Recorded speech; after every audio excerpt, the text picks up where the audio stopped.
Hello, folks, and thank you for listening. In a first for the Defiance Ventures podcast, I've got a couple that went into business together. I'm excited to talk to both of them and learn how that's worked. I'm also excited because they own a handful of restaurants here in Charlotte's NoDa neighborhood, and they're restaurants that I frequented at least before COVID and hope to get back to. They're all great. I'm joined by Jamie Brown and Jeff Tonidandel. Is that pronounced correctly? Awesome. They are the owners of Crepe Cellar, Growlers, Raining Donuts, and Haberdish. Jamie, Jeff, thank you so much for speaking with me today. Thanks so much for having us. Excited, yeah. Great. So Jamie, can you give an overview of the current different restaurants for the listeners who may not be familiar with them? Sure. As you said, they're all in the NoDa neighborhood currently. So we've got Crepe Cellar, which we opened up about 11 and a half years ago. It's a European gastropub. And then Growlers Poorhouse is a craft beer bar we do about 14 rotating taps, regional types of brews, and then kind of a beer food type menu. We just launched a new menu this year. Hasn't had a whole lot of traction right now with COVID going on, but it's really cool with a liquid nitrogen burger and lobster roll and so forth. And then Haberdish is our third, and it's a fried chicken and Southern cocktails type place. And then we have Raining Donuts, which is a walk-up window just on the back side of Growlers Poorhouse on 35th Street. And then we're working on a new restaurant concept as well. So, and that's over in the Plaza Midwood neighborhood. So for the first time, we're going to jump out of NoDa. I would love, I'm going to ask you about that because I actually lived in Plaza Midwood until recently. So, yeah, and awesome. that everybody has seen the project and noticed it. So I've got curiosity just being a former neighbor. It's a neat project for sure. So it sounds like Crepe Cellar came first. Who came up with the idea for Crepe Cellar? that was our little baby that we started during the last recession. And Jamie and I had kind of after getting married, we took a little trip through Europe, backpacking around, kind of trying to soul search, figure out what we wanted to do with our lives again. We'd quit our jobs, and then we came back here.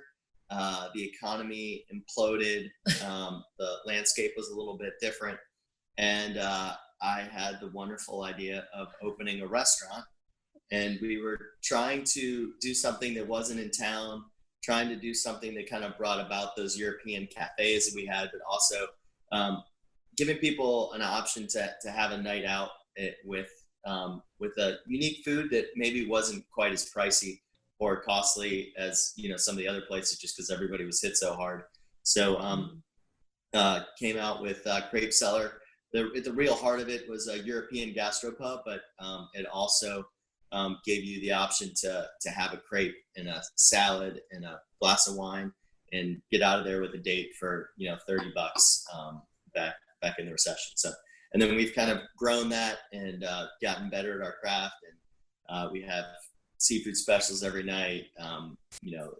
We are roasting ducks, lambs, kind of doing all those things.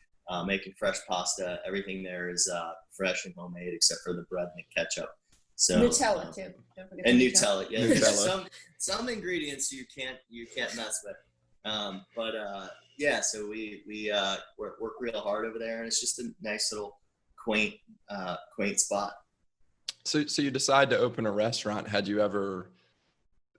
Anybody in your family owned a restaurant before? That's the thing. You're sitting in the middle of a recession, and your husband takes you to dinner and says, I want to open a restaurant. Sometimes you have to really see where your passions lie and where your strengths are. And I really loved hospitality, the hospitality industry, curating events for people, curating nights out, that kind of stuff. And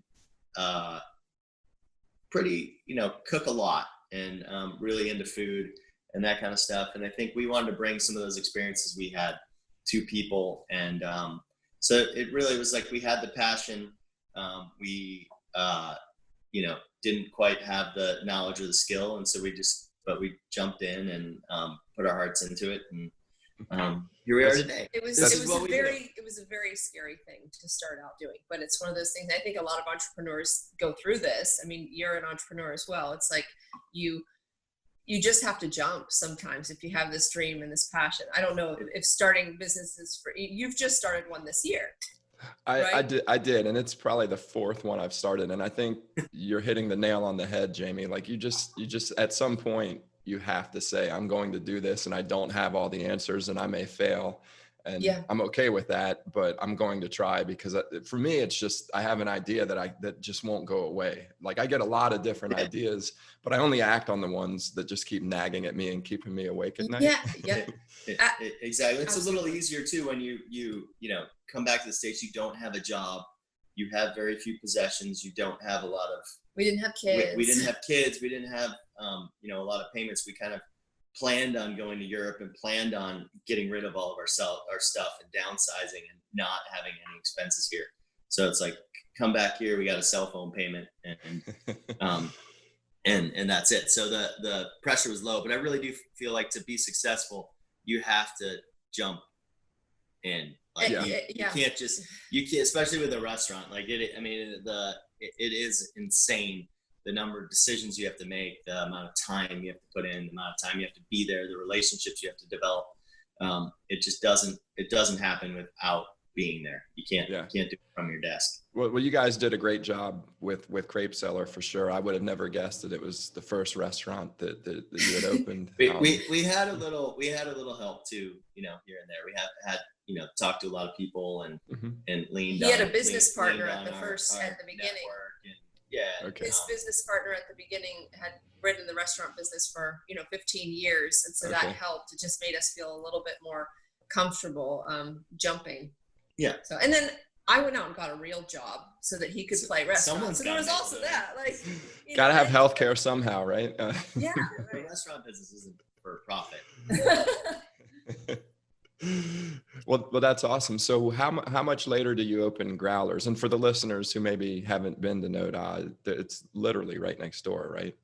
Yeah. So Growlers came up pretty soon. It's about a year and a half. Yeah, it was about a year and a half, but the space came available while we were, probably about a month before we opened Crepe Cellar, and it was the same landlord. And they tried to kind of rent it out, but it was the middle of the recession and they were in a bind. And we just kept talking and kept working, and we had a great relationship. And we kind of really liked each other, and we just kind of talked through what we needed to, kind of get it open and get it started. And it just was ended up being a great fit. And I was at the time getting into craft beer a lot. Well, I wanted to ask you about that, because if this is around the 2009-10 timeframe, obviously we now have 30, 40 craft breweries locally. Was it Four Friends and Old Mac back then, maybe? Exactly. It's a little different landscape. Growlers was kind of the first niche small craft beer bar in town. There were some craft beer bars, but they just had 100 taps. So they, 100, 130 taps. They just bought everything. Like a Duckworth's type of setup. Yeah. Yeah, exactly. So then Growlers was the first, like, we have a curated list. We're very seasonal. I went and I was the first certified Cicerone in Charlotte. So I kind of like dove all in on the beer thing at the time, and studied up and spent tons of time curating our small 14 tap list and brought a beer engine in. So we were doing a lot of things that, people hadn't seen before. Now it's definitely a different scene out there, and Growlers has shifted. We still do an awesome job with our kind of craft beer and keeping it seasonal and rotating on the lines and going through stuff and make sure all our beer is really fresh. But we've also added a whole bunch of cocktails. We do barrel-aged cocktails now. Our cocktail training program is pretty intense for any of our bartenders. Colleen, who's our head mixologist at Haberdish, is kind of the head mixologist for all our places, and she runs a pretty tight ship. And so the cocktail menu's always changing throughout the seasons, and the bartenders are going through pretty intense stuff. And then we also have a lot of tools and equipment to make really cool syrups and that kind of stuff. So we've shifted. I think it's an interesting trend, because what had happened was with all these breweries opened, a little craft beer bar like Growlers was struggling at first. And we had to just kind of get creative and think about things in a different way. So, like Jeff said, we brought in, started doing a lot of cocktails. We sell tons of cocktails now, and then also expanded from serving up more local brews to doing more regional brews that you couldn't get just down the street. So it's, just trying to just tweak it just a little bit to still make it an enticing place to come. Yeah, it's interesting that you talk about that, because I interviewed on the podcast last year Britton McCorkle from Bottle Cap Group, and he talked a little bit about, it was interesting with these breweries because they started out as vendors, but then they became competitors as they opened up brew pubs. And at first it really upset him, but then he realized, you can only sell your own beers. I can sell everybody's beers, and I can do food and an experience. Yes. That was our thing for a while, was that we can have a better 14 tap lineup than any brewery in the country, because we can buy and buy the best, stuff that's going to be perfect for July in Charlotte. And so we kind of, we're hanging our hat on that. And we also we're doing a lot of relationships with out of town breweries that had beers that were like people really, really wanted, like, it doesn't really matter much anymore, but the Hop Slams of the world and so those kind of things, where we would make sure we sold a lot of their stuff so that we got allocated the most and did all that. And now it's funny because Hop Slam comes in and like two people show up to be like, oh, this is this year's hop, Yeah. But it's just like everybody has a great double IPA now. So it's like there were so few, and there were really like a bunch of special beers that kind of moved the craft beer industry along. And now everybody's doing an awesome job making craft beer. So you really have to do your homework and be selective. Yeah, absolutely. One of the things I want to get to the other two restaurants in the new project, but I'm curious, you brought up the mixologist, Colleen at Haberdish, and that's helped the Growler business. Do you see that in general? Does your menu because your menu at Haberdish is amazing, and it sounds like maybe there was a little bit of crossover influence into Crepe Cellar with some of the new things that you're doing. Does that happen a lot as you've opened more and more concepts? Yeah, I mean, with Colleen kind of heading up everything now, she's able to kind of ebb and flow between the places and take some drinks that she thinks will do really well at Crepe Cellar versus Growlers and Haberdish, and kind of pull them all through. Haberdish was definitely a concept built on fried chicken and cocktails, and that allowed it to really blossom, and then that kind of trickled out to the other places. So, whereas we were doing a lot of cocktails before, once Haberdish opened, like we just really got into it. Jeff sent Colleen, down to some different conferences and trade shows, doing some trainings, that kind of stuff, to just really invest in her. And she's fully self-taught. She's an amazing woman, super smart, really creative. And I think that you two work really well together. I think they balance each other. She sometimes goes out in left field, but in a good way, like goes really far out there. Yeah. And then Jeff comes in to try to help figure out, how do you support that happening? So, when you look at a place like Supperland, then, which they talk about the cocktails being Haberdish 2.0, is looking at, she's talking some about, using like liquid nitrogen as an example. So how, Jeff's a little bit more of the mad scientist. So, figure out, how do we safely work with liquid nitrogen? And as we've been playing with that, we've launched a liquid nitrogen burger at Growlers. So it's just kind of like, you can see where, moving forward in one direction helps make the other places better too, just as offshoots of what you're learning about. So that's really interesting. When you think about a new concept, then because it sounds like there's a benefit to having, like, there's different things that you come up with, but they fit a different concept better. So it's almost like you don't want to think about new concepts being similar. You want them to be a whole new dimension so that you can experiment with more things and have more ground to cover, I guess. I mean, a lot of it is, we're trying to push ourselves. And I think the beverage program is kind of a great foil for, I think what you're question you originally asking too, of, we went from just having like placing orders and whatever for a beverage program to Colleen doing this like advanced super focused cocktail program, and then having the city's first Cicerone ordering all the beer, and then having somebody, getting their somm doing the wine. So like becomes really specialized, right? And then you'll see that as we redid the Growlers menu now that we have a whole team. So some of the condiments at Growlers are done by the guys at Haberdish. And then we have a guy that really loves vegetables and salads. And so he's really focused on like putting the salads together for Growlers. And so we kind of have this whole team where everybody's an expert in their little niche. And, one guy might be like super focused on the smoking stuff we do at Haberdish. And then that kind of ends up over there. So it's all these little touches where it's not just one person doing things anymore. It's a whole group and a whole team.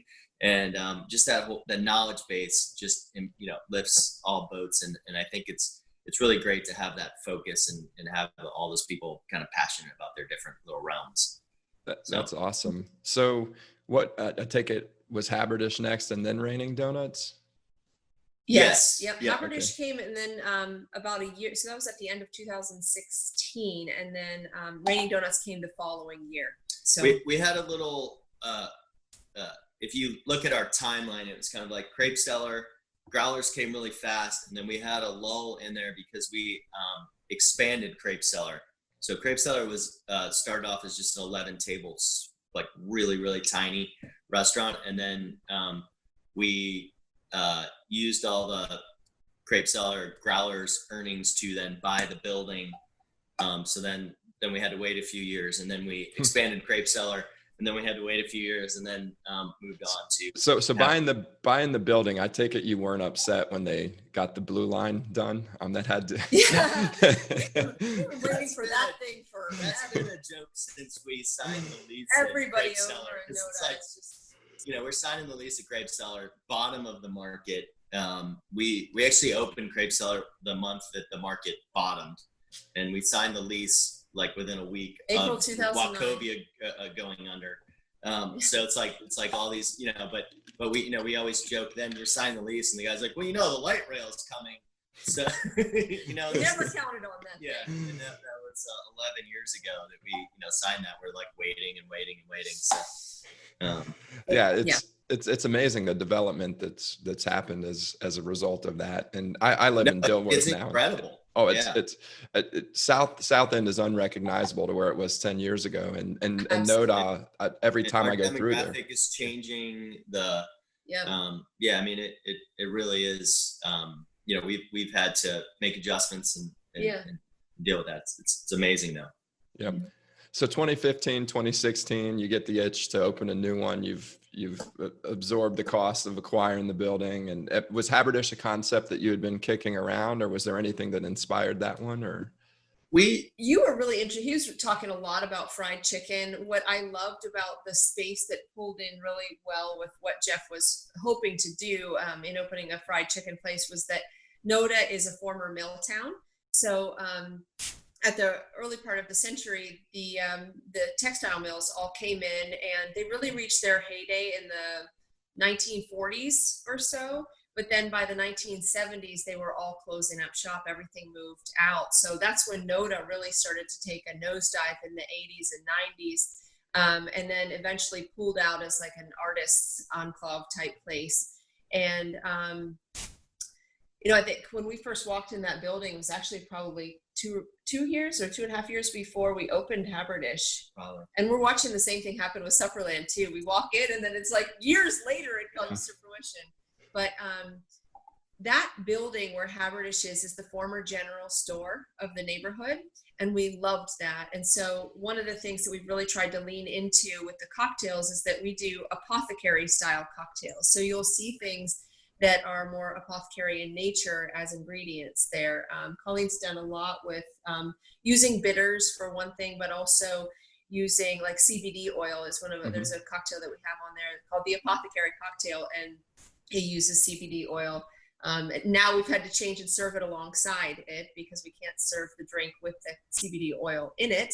So we've just kind of done a little workaround, but interesting. Is that a state thing? Is that a state regulation or federal or? Yeah, just CBD oil changed just the way it was regulated. So you can't actually mix it into your product without having a full, kind of statement and everything. So we just sell what we purchased on the side and have the documentation available for it. Interesting. But a cigarette company can put 1,000 chemicals that are actually bad for you Yes. into the cigarettes, but the CBD, that there's no ill side effects or anything bad about it, has to be.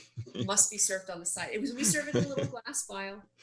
But I think that's something that Jeff and I love doing, and it's happening again at Supperland too, but looking at the space that, okay, maybe he was thinking about fried chicken and everything as a great thing to go into, because at the time Charlotte didn't have a ton of restaurants that were doing that. But looking at the building and the space and the neighborhood and the history and what was there, and how do you kind of tie all those things together to make it a really relevant place that can kind of nestle in its spot and become a part of the community, and just build upon that as part of the brand and the experience. I think for us too, it was kind of the timing of it was, we had lived in Charlotte for about 20 years by that point, if you count our college years. Sorry. And he's like 20 years. I'm like, let's say a dozen or so. So kind of at that time, it was a process too of like, well, this is where we live now. This is our home. This is our place. Like, we're rooted here and we're raising our children here and all that. So what does Charlotte food look like? And so it's kind of going through that whole exploration for us, and kind of wanting that's where kind of the drive to do, more Southern focused food came from, and us doing a lot of research around and kind of having fun with all that, and really discovering what it means to serve Charlotte food and make Charlotte food and that kind of stuff at home. So yeah, that's awesome. And Haberdish, for what it's worth, is one of my favorite places in town. So I'd say great work there. Thank you. It's such a celebratory place. It's just like, I feel like people use it as just a spot to bring loved ones, or just to relax, and just, I don't know, It's such a fun place. So thank you. Absolutely. So the donut factory, Raining Donuts. Yeah. What inspires that one? Was it a similar type of 2 square feet? It's 82 square feet in there. Wow. It's so small. So there's a couple things that kind of went into that. One, Jeff and I had looked at the window for, probably years, just looking at it being like, what was that before? Because it was at the time, it was serving as Growlers, Storehouse's storage closet. Okay. So we had all of our napkins, paper products, beer lines, that kind of stuff back there. And, but the window had bars on it and this beautiful arch above it. And it went down to the ground, and we couldn't figure out what it was at one time, but it certainly wasn't always a storage closet. It was something. So we kept just dreaming about it, thinking about it. But what allowed Raining Donuts to happen was Haberdish opening, because Haberdish has a basement.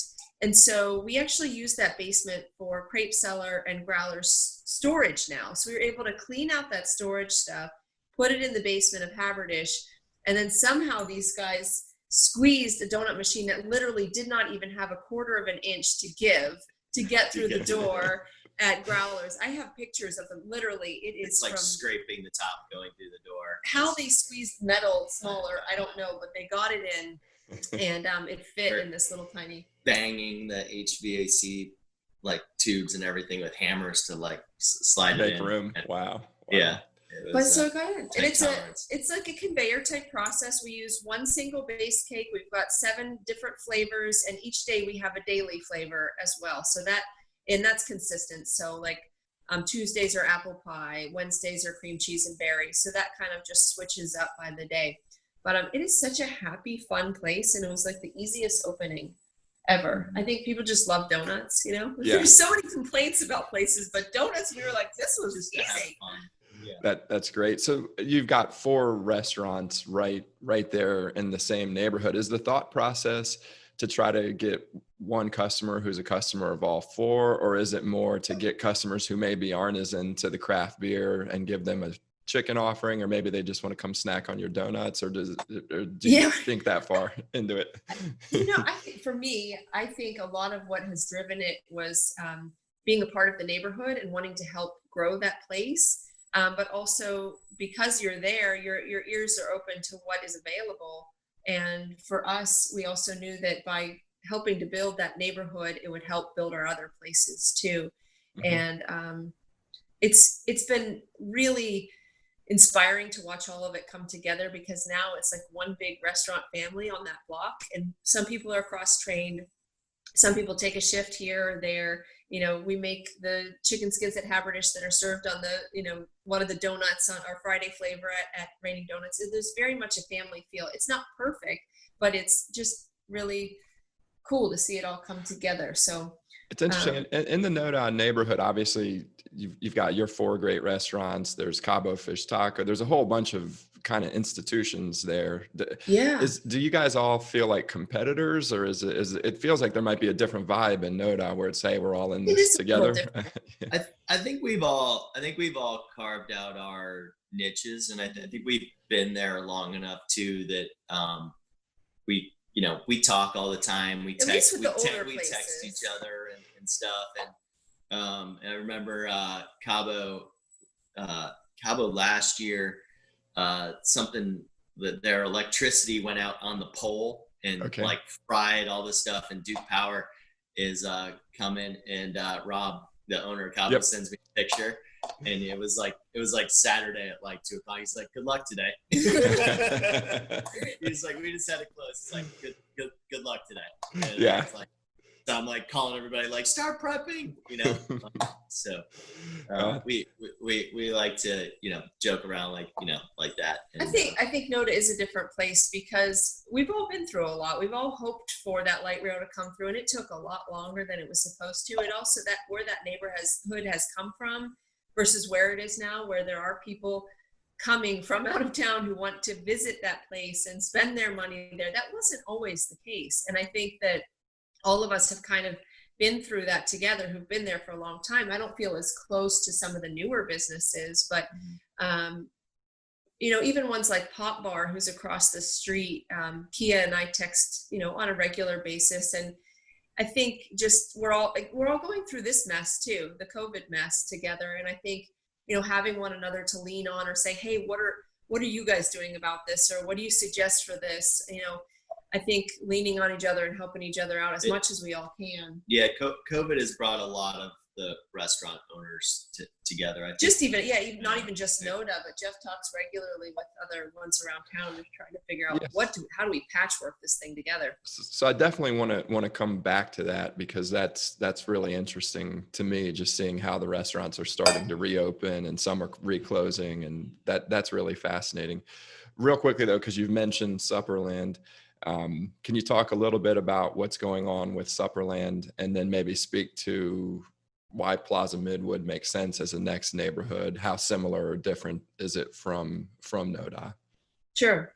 You go ahead. You want me to talk about this? Sure. You got us into this mess. I think Plaza Midwood has a lot of the same characteristics that NoDa has. I think if you're comparing neighborhoods, they're the most alike. I think they are accepting to all people, very diverse crowd. The scene over there. Plaza Midwood actually feels the way NoDa used to feel. NoDa doesn't feel that way so much anymore with all the change going on. So, and I think that makes us gravitate towards Plaza Midwood even more. Like we love the grungy places, the places that have character, the grittiness, the people, the diversity. Like that is the stuff that we want to build and be a part of, because it's just, I don't know, it's the more beautiful parts of. No, it's funny. I went into Common Market yesterday, and I hadn't been in a couple of months, at the one in Midwood, and I was just like, wow, this feels like home. Like I feel like Common Market captures Plaza Midwood as much as any other. Yes, it does. It's so comfortable, sure. And it is just, like, this is, and I feel really comfortable there. I think it's great. Plaza Midwood is home to a lot of our customer base too, like, and especially for Crepe Cellar and Growlers, I would say, you know, the older ones, those are very local places, and our customer base is very much Plaza Midwood. We love the neighborhood, whether it's the neighborhood that we live in. Like we kind of love that. We love NoDa. We love being a part of it. We love seeing the same people over and over again, and building relationships and friends. And so I think Plaza Midwood has that same kind of neighborhood vibe and feeling. So we're excited to go there. We also love old buildings and trying to save them and hope, you know, and not have them ripped down. So when this building became available and the owners of the building were so helpful in trying to save the building and trying to get it rezoned and repurpose it, we knew those were the type of people who wanted to work with. It just made sense. And so I think that's why, you know, we love it. And we're also in this time of life, I think, where we want to stay pretty close to home. So we love being close to NoDa and Plaza Midwood and Dilworth and these kind of neighborhoods, and we don't want to go open a Haberdish in Atlanta and Greenville and Charleston and that kind of stuff right now. I just kind of want to stay close to home, be with the kids, be with Jamie. That makes a lot of sense. So what is the concept in Supperland? I've seen pictures of the build. I've walked by it a million times. It looks gorgeous, but what is the concept? This is all you know, I feel like we're still tweaking things a lot in our minds, but I think that's what happens. You know, it's with any entrepreneurial venture where you start down a path and you get this whole framework together, and you're like, oh, you know, the little tiny details start to matter as you go. So we think of it in our head as like a Southern meat and sides restaurant. But some of the interesting things are that it's in an old church. So this, the church, the smaller part of it's two buildings, and the smaller part of it was the original church, and it was built in the like 1946, I think it was. And then the larger building was built in 1956. And so kind of leaning into what that building was, what its purpose was at one time. And, you know, then we've got inside the kitchen, we're going to have this, what is it, a 14-foot fire grill. Basically, it's Jeff's midlife crisis, to be quite frank, right? Yeah, it's awesome. It's awesome. So that's against the back wall. So it'll be an open kitchen upstairs. And I mean, all wood cooking upstairs. It's just in our heads. It's so beautiful and lovely. There's so many little touches, like, we're designing the plate. We're having the plates designed by this woman, an artist over in London, just so that all the plates can have different types of foliage and birds and insects from the South, all on these plates. So it's just like, we kind of want it to feel like a church potluck picnic where everybody brings their stuff, and very cool. Family fun, celebratory, you know, dishing things up. Family style cooking has really worked well at Haberdish, and we find it to be just a really communal way of eating. And I think as restaurants continue to evolve, we think that's a big part of it. Is like, how do you just make it just a fun, craveable place to be? And that's what that place is hopefully going to be. That was not much of an elevator pitch there, was it? No, not at all. No, but it's interesting, and I think that location is prime. And I was amazed that property sat dormant for as long as it is, because there's just so much over in that corridor. Whiskey Warehouse. A lot of work. I was going to say, we've been working on it for over 3 years. It's been a struggle working everything out with the city, getting everything through, getting everything rezoned, parking, figuring out the financials for it. It's a lot of square footage. It's a lot of space. It's a super complicated project. So it's been really fun. I love it. Awesome. Well, it's got to be good news too for you guys. The redevelopment of, what do they call the big shopping center where the ABC store is? Yeah, we'll take a little, $50 million purchase there. I was like, could we please put a 70-story hotel right there? That would be perfect. Exactly. No, it wouldn't. And I'm like, I wanted to have like greenery and like quaint and cute. That's probably not going to happen, but whatever. It's nice that, that'll become something. I really hope they put a parking garage somewhere in Midwood. That's my only complaint as a longtime resident of Plaza Midwood, is the parking just continually shrinks and more buildings pop up, and it's almost an Uber community. Just take a scooter. Just hop on the line and scooter on in. We'll see if that ever gets done. I think they're on their third try to get the Hawthorne Bridge done to get that line over. Right. Yeah. Well, I think you guys picked a great neighborhood. So do you ever think about expanding out to the suburbs? I know we see some concepts make the jump to Ballantyne or. I think the biggest thing is the character of the building itself. We've gone, around this area, in the South End, Gold District, that kind of stuff, because there's a lot of older buildings and stuff. So we go regularly to go check out spaces.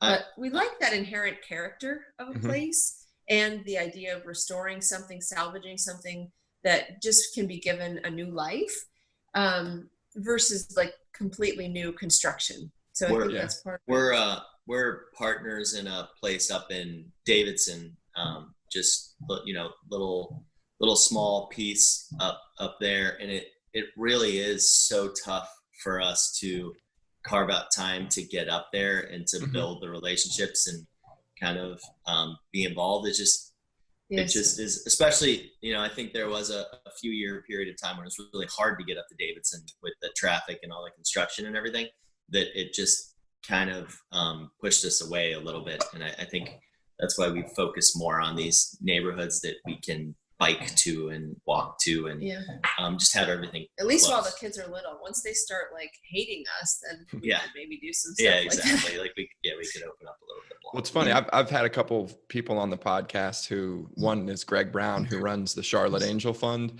and another is Juan Garzon, who runs Charlotte Inno.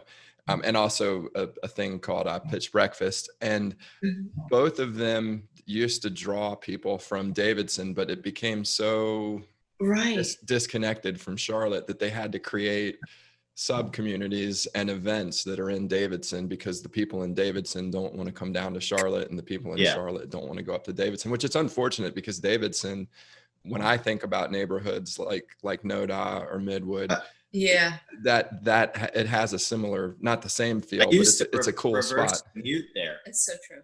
I worked up at Davidson for 2 years and lived in Charlotte and reverse commuted.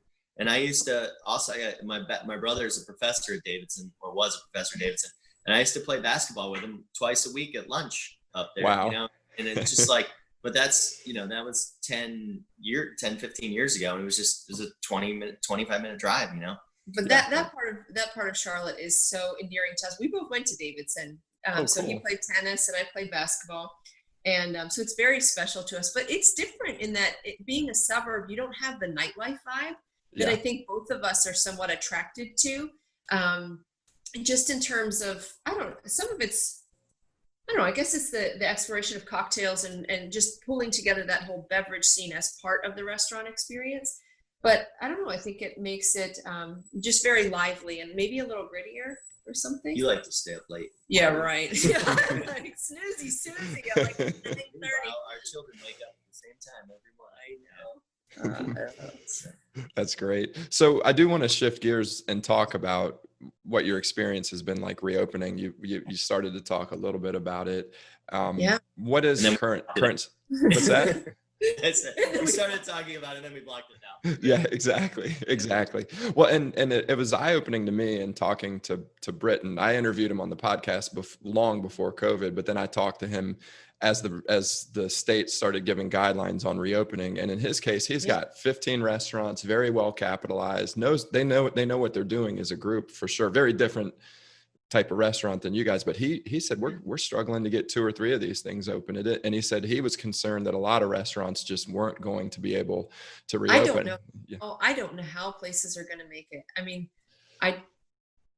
it's just there's going to be a gigantic washing out, and but now he's a little more optimistic about things. But go ahead, tell us, Sunshine Bear. It's just going to take time, and then we'll be good. And then we'll be good.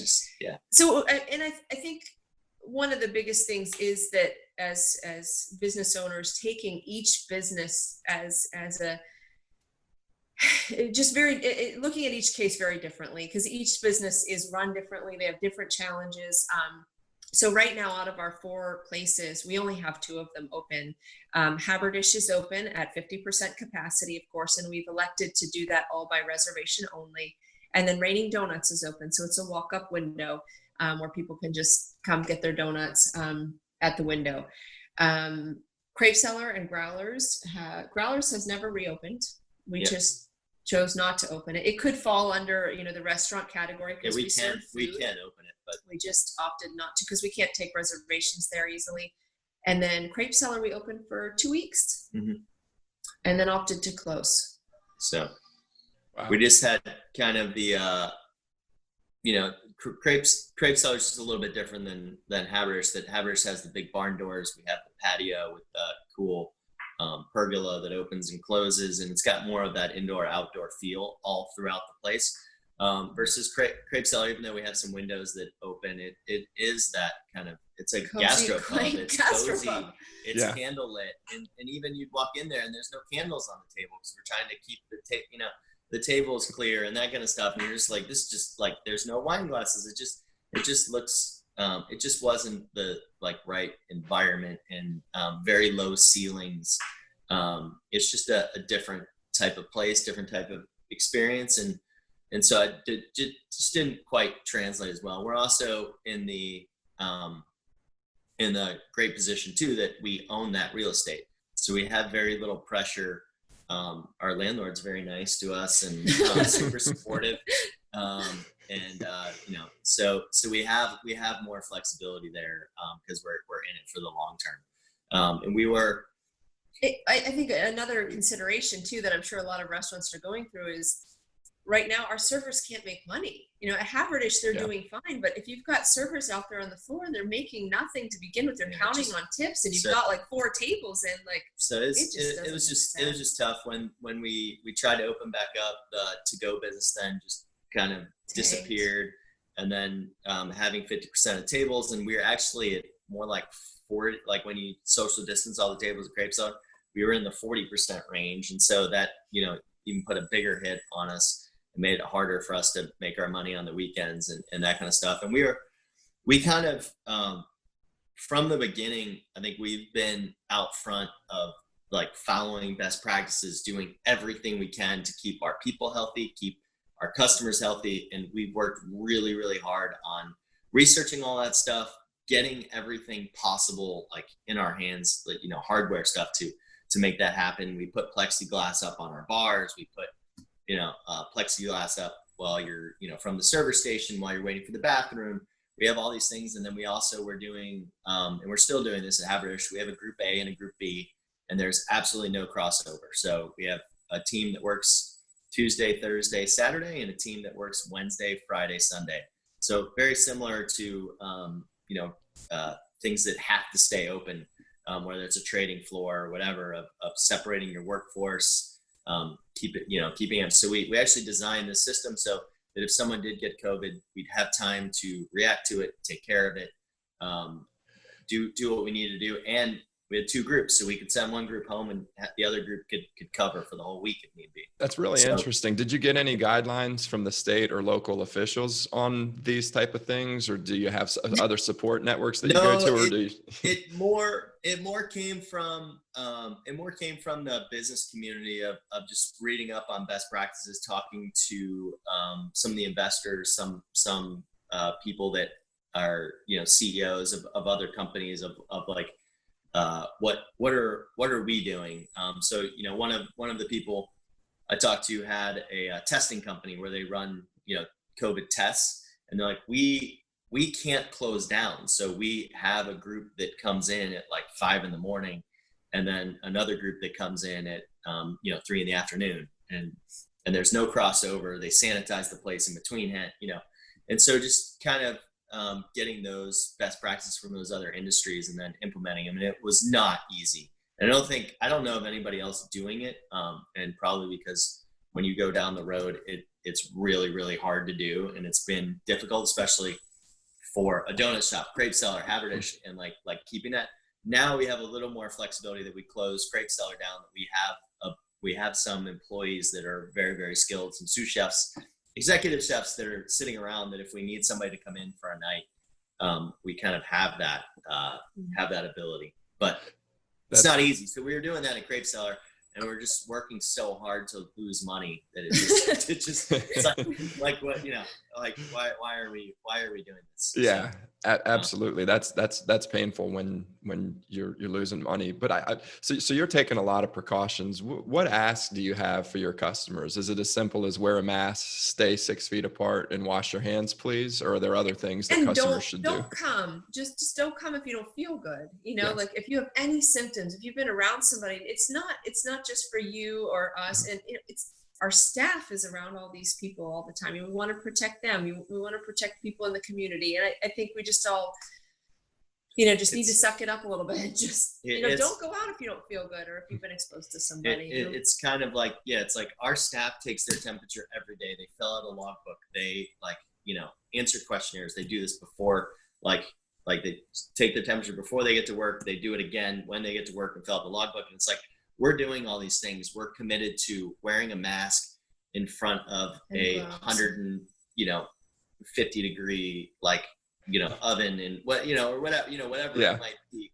And like, we're doing this in really, really tough environments and committed to it. So just like wear a mask, like when you come to the door and to your table and just be thoughtful and respectful and, try and take your temperature in the morning. Don't come there if you're sick.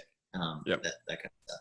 Yeah. That's great advice. I also personally, when I do venture out to a restaurant, find myself tipping a lot higher because I'm worried about those employees. They're here working. They could be earning unemployment plus $600 and they're choosing to come in here and work. And I feel like least I could do is pay them a little bit more on the tip. I think and that's helped a lot. I think that kind of mindset is trickling out in a lot of places that people realize that. I mean, restaurants are especially hard hit, but there's a lot. I mean, gyms are the same. Spas, that kind of stuff. Our suppliers too. I think everybody forgets about the guys that are delivering linen to restaurants or whatever. I mean, they're getting crushed too. Yep. So absolutely. So how has COVID impacted the timing of Supperland, or is that, it sounds like there's a lot of moving parts there anyway, so maybe you haven't felt it yet? We were going to try to open this summer. That was kind of the plan. Obviously it's different now. I mean, we're pushing ahead, trying to get the construction done. We haven't been quite as bullish on ordering equipment and having big outflows of capital to companies that might go bankrupt and those kind of things. So we have some a little bit of worry there of that kind of like second party risk thing where we're not involved and we don't want to put half down on a whole bunch of equipment that might not show up. So we've slowed down a little bit there on some expenditures, but from a construction standpoint, we keep kind of moving along. The place is really big, so we have a lot of different areas to work on all the time. I try and just go over there at night and on the weekends and do my part and stay away from everybody and set a good example by wearing a mask and gloves and whenever I do show up there. And so we're just moving along. So we don't know. I mean, we don't know when we're going to open. I think we'll be done with construction in September. And then we will kind of play it by ear, I guess. Yeah.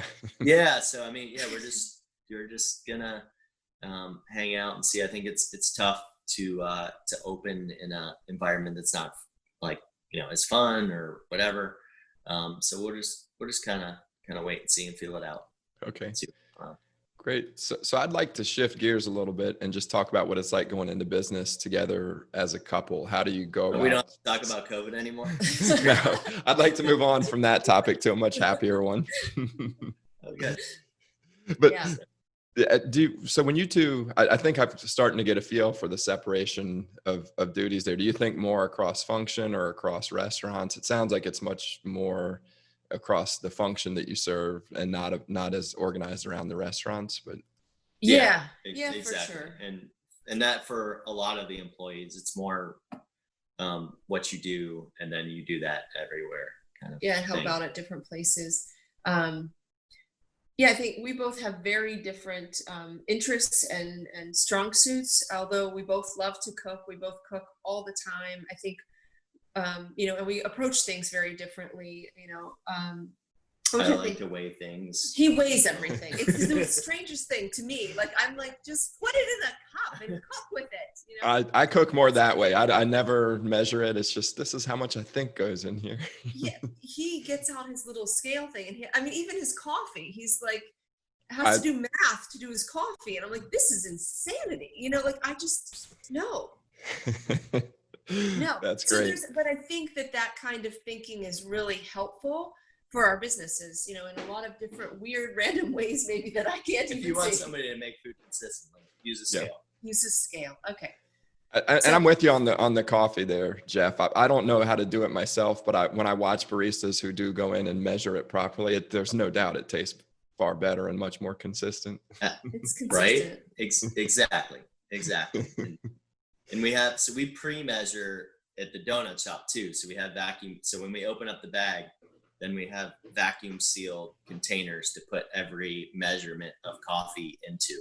Okay. So he gets to nerd out a little bit. We got to standardize those operations so that nobody's messing up. So it's just like, you need to make coffee, it's there, and we know how many those grams those things are really, really helpful though for the operations of the business, because we don't have to be there to work. The idea, what we want to do is create like awesome places that are fun, good culture and create jobs there. We don't necessarily want to be working behind there making the donuts. That's not what we want to do. I think some people who open a restaurant do want to be the chef, do want to, serve and host. And while I love the customer part, I love going to talk to people, and we both love the hospitality side and everything. But we want to set those people up to win, so that everything's consistent. They can, they feel good about what they're doing. They feel backed up. They've got, all the framework they need to succeed. And I think that's where, you're geeking out about measuring things or weighing things or whatever. It's really helpful to running the business and keeping it consistent. I agree. I preach that a lot to our teams. The X's and O's are very important, just the blocking and tackling. And a lot of people want to work on strategy and vision and everything else. And there's a time and a place for that. But operational excellence is the core. Yeah, right. Yeah. That's the everyday. And those are the customers that come and they expect that consistent cup of coffee or the donut to taste the same as it did 3 weeks ago. Likewise, we measure out the coffee there too, but we also measure out the water the day before. Because the water needs to be room temperature. Okay. And you need to have an exact amount of water every single time. So previous day, you pour the water and then it comes up to room temperature because it needs to be 72 degrees.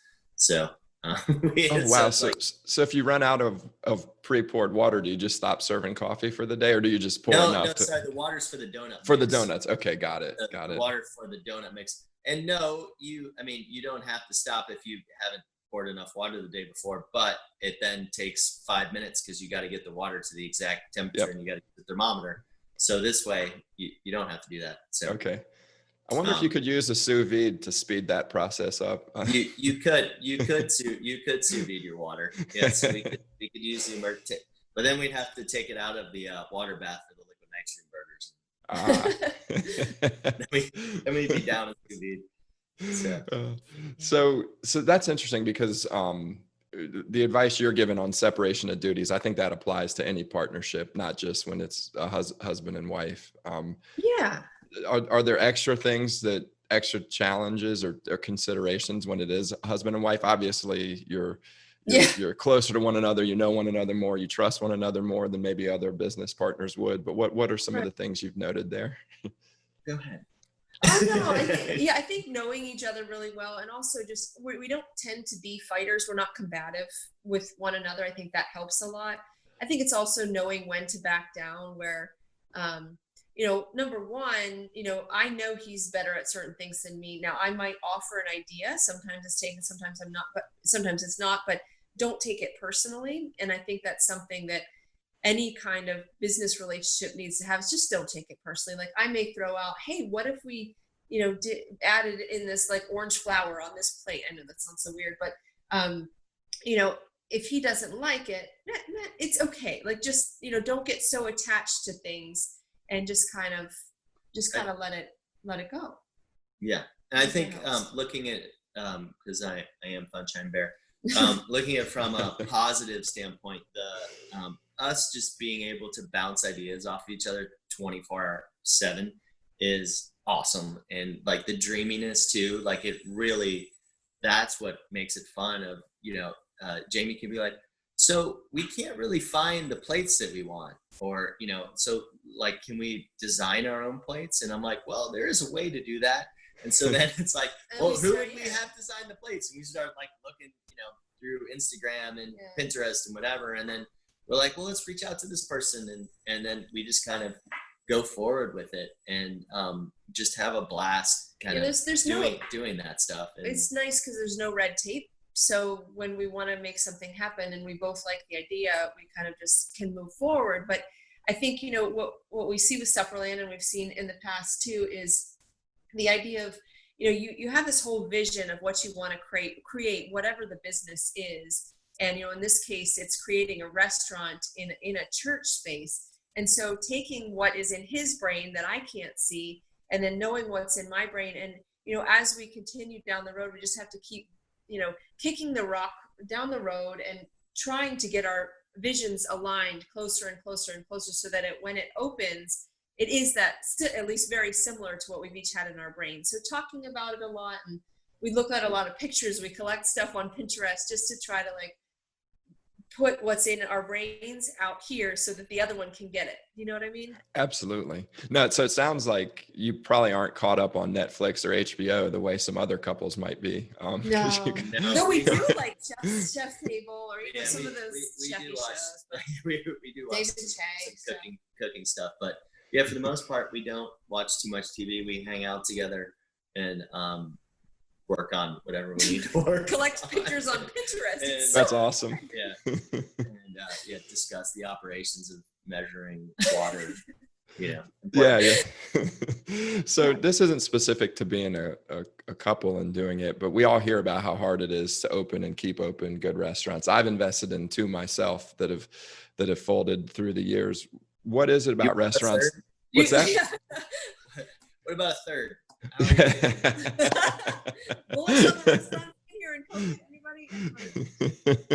Yeah, I'm sure that I will go back for a third tour of duty here. There's something come join the group. Yeah. But what is it that makes restaurants so hard to be successful, and what is it that made you guys be successful in multiple venues? Because that's no easy feat, obviously. We were successful. So it's interesting because, this has been such a road. It's been such a road of like, he was opening up Crepe Cellar and then Growlers, and I was off with a real job for insurance for our family, and, just making sure that we had a steady income. And then through the years, once Haberdish was opening up, I was able to let go of that other job and just come over here. And it's been so much work and effort, and in a good way too. It's so great to work for yourselves and build something. But this past year in the fall, everything finally came together. It was finally like all this work we've done, I don't want to say we've made it like we're done, but it was just kind of like, I don't feel the stress and the financial pressures of like making sure those places are working. They were working. Our team was showing up. They were doing great. And I even said a couple of times, I was like, it almost feels too good to be true. Like we've worked so hard to get here and we've made it. And it felt like we could just only up from here. And then February hits and March hits and it's been really interesting. So in a lot of ways, I feel like we're having to rebuild again. And maybe there's loveliness in that, where, you have things, you realize how fragile things are, that you can be torn down, but then you have to get back to rebuilding. But I think restaurants are so tough because, you see, we had to close Crepe Cellar within 2 weeks of opening. You can see the numbers within a week or two of like, this is not working. Yeah. And so you can lose your shirt fast. And I think some people, there's that escalation of commitment where you see like, but we've already opened. We've gotten everybody back. We've trained everybody back up. We launched a new menu at Crepe Cellar that the guys worked on over, the closing. We're so excited to open, and then we just had to just rip the rug out and start again. Now they have to work on a fall menu. Yeah. Yeah, exactly. But I think you're hitting on a really important point, which is people double down on things and get too caught up. I don't know if you're familiar with 2U Laundry, the laundry delivery service here in town. Uh-huh. They Yeah, they raised a bunch of money. They were based out of Plaza Midwood. Now that I've mentioned them, you'll notice they're bright pink Okay. cars driving around town. They go pick up your laundry, your dirty laundry in a bag. They go launder it, and the next day they bring it back folded and clean. Nice. Sweet. And they raised money. We get that. Yeah, the number 2, and then you, and then laundry.com. And their service is amazing. I interviewed Alex, the founder, on the podcast. Brilliant young guy. He's 27 years old. And they were absolutely killing it pre-COVID. They opened up in Atlanta, they opened up in Raleigh, and both were growing, but neither was profitable. And Alex, this 27-year-old kid, in his latest investor newsletter, or 2 newsletters ago, said, we're shutting down Atlanta and Raleigh to conserve cash. And as long as the Charlotte operation stays profitable, we're going to continue running it. But if that starts losing money, not profitable, then we won't run it. Then we won't run it, and we'll save our cash, and then we'll come back in 9 months when this is better and go do it. And that's so hard for most business people to grasp, because you have to have so much passion for what you're doing, and you've got all these sunk costs that don't feel like sunk costs. Yeah. It's so much a game of patience right now. Like, I think we just all kind of have to sit back and wait. I think I don't mind kind of like, I am the most passionate person in the world about the businesses, but I also like am very cognizant of math and doing a math problem. And it's like, once you start sitting down doing that, it comes to light pretty quickly. And yeah. So. Well, absolutely. And I don't want to keep you too much longer. You've been very generous with your time. I do have a couple more quick questions for you, though, if you don't mind. Do you have any advice for someone sitting in that corporate job, dreaming about going out on their own? And maybe we can ignore COVID for right now. When everything's normal. Next year, keep your corporate job. Hold on to it right now. I mean, my advice is just that do your research, spend your time, put get everything together, and then you have to like jump all in if you're gonna do something. It's kind of hard to dabble and not be fully vested in it. And I wouldn't want to invest in something too where somebody's like, well, I'm gonna do this, and while I'm working or whatever. I'd really want somebody to have the passion and be all in. And I think we've seen a lot of people investing in starting things just because they've gotten a financial book and they think that the business is really, really profitable, but it might not be something that they love and care about. So I would make sure don't do it for the money. I mean, that sounds it sounds terrible, but like you literally, you have one life to live. Like, don't do something just because you think it's going to make a lot of money, because sometimes it doesn't make a lot of money. So you might as well do something that you're going to enjoy. If you every day. like crawling around attics in the middle of summertime, installing insulation and getting all sweaty, and you think that's a good workout, then start an insulation company. But if that's not what you love, don't just be like, oh, this, the profit margins are great on this right now. Like, I would just do what you love and are passionate about. No, that's great advice. I think that going all in and not making this your side hustle is one of the most important pieces of advice to give people, because they've got this notion of, oh, I'll just work on it and tinker with it until it turns into something. And until you quit your job and go all in, I just can't see how you can possibly be successful. Right. Are there any resources or books that you found helpful as you've built your businesses? We read a lot of cookbooks. So we do that a lot.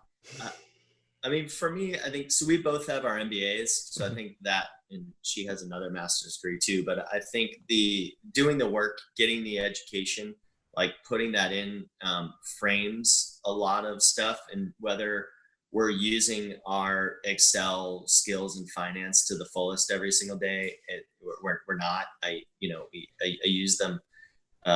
I really actually rarely use those skills except for when we're raising money or putting pro formas together and that kind of stuff. But just doing the work so that you have that foundation, I think is really, really been helpful to us succeeding. But you don't necessarily have to have an MBA. I would just say, study up on the metrics and of that industry. I think it's really important to know the certain ratios that you're looking for, like in the restaurant industry. I think knowing kind of in general what you want your profit margin and what labor needs to be, and kind of some of those metrics and what rent should be compared to revenue.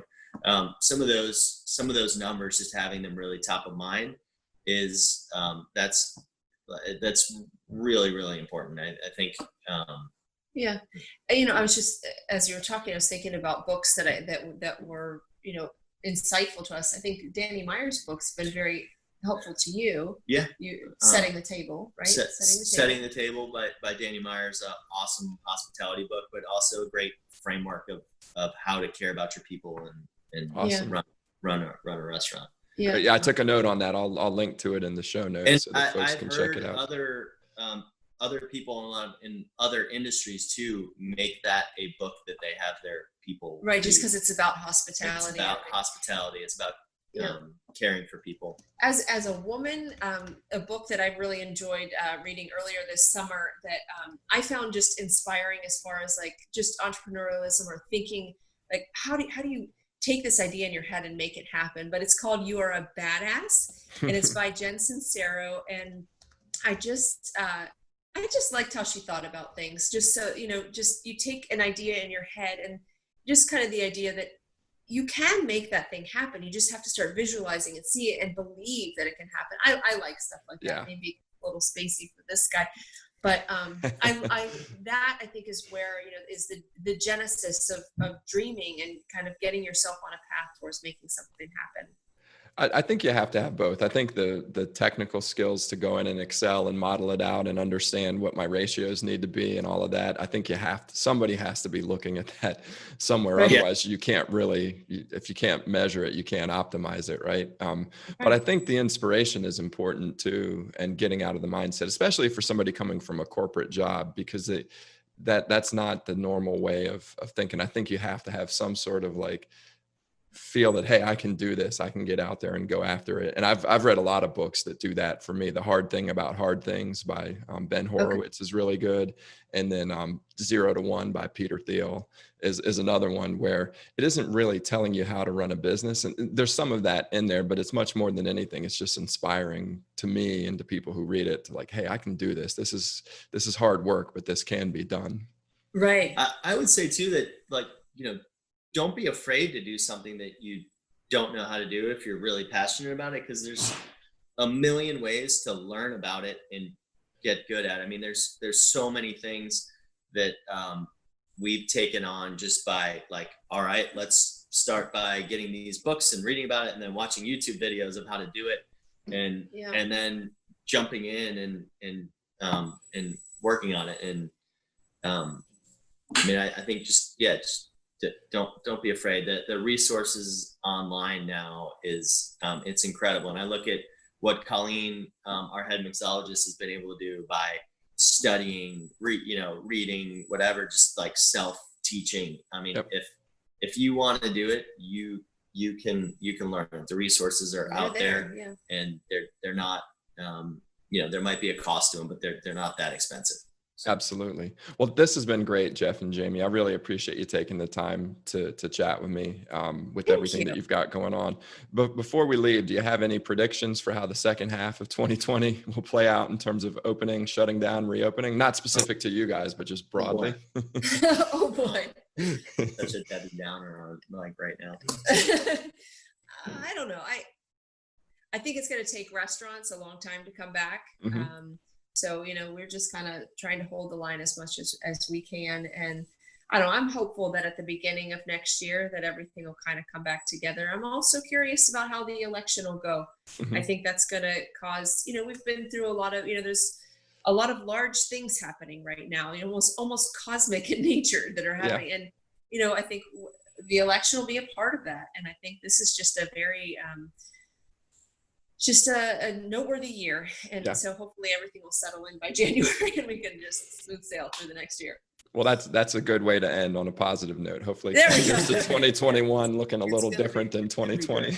We'll have a vaccine, Yeah. and we'll be opening up restaurants, and there's going to be a lot of opportunities out there for people. Well, that's true. So just, I think we've made ourselves by taking advantage of the last big recession and jumping in at a time when things were a lot cheaper, and I don't think we would have been able to do it at any other time. So just look for those opportunities and jump on them. Awesome. Well, thank you so much again. And I look forward to visiting Supperland once it opens. And Absolutely. We'll have you soon over there. enough. Now that I know that Haberdish is open, I feel like I need to go. So Yes, you do. You do. all right. Thank Sounds you. good. Take All care. right, take care.